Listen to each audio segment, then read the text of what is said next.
कुरुक्षेत्र की रणभूमि में श्री कृष्ण ने अर्जुन को जो उपदेश दिए वे केवल युद्ध के लिए नहीं बल्कि पूरे मानव जीवन के लिए अमूल्य ज्ञान है।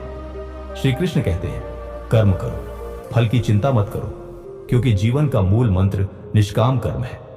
आत्मा अमर है, न वह जन्म लेती है न मरती है। यह जानकर मृत्यु का भय मिट जाता है। मन ही मनुष्य का सबसे बड़ा मित्र और सबसे बड़ा शत्रु भी है। इसलिए मन को साधो। जो हुआ अच्छा हुआ, जो हो रहा है अच्छा हो रहा है, जो होगा वो भी अच्छा ही होगा। यह स्वीकार भाव जीवन को शांत करता है।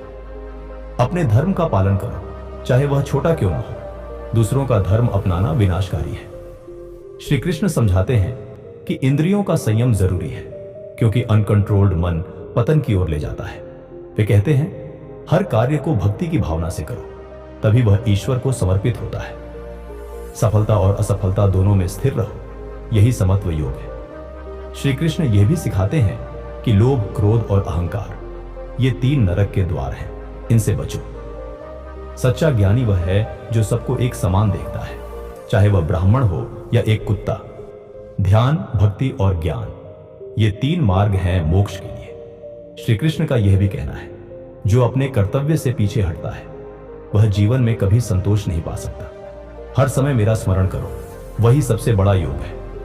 जो अपने अंदर झांकता है वही सच्चा योगी होता है। भविष्य की चिंता मत करो, वर्तमान में जियो। आस्था और श्रद्धा से किया गया छोटा सा कार्य भी महान फल देता है।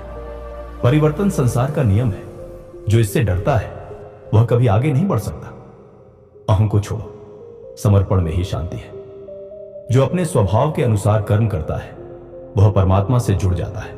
अंत में श्री कृष्ण कहते हैं, जब जब धर्म की हानि होती है मैं जन्म लेता हूं, अधर्म के विनाश और धर्म की स्थापना के लिए। यह श्री कृष्ण का ज्ञान आज भी उतना ही प्रासंगिक है जितना हजारों वर्ष पहले था। यदि हम गीता के इन उपदेशों को जीवन में उतार लें तो हमारा जीवन सफल, शांत और दिव्य बन सकता है।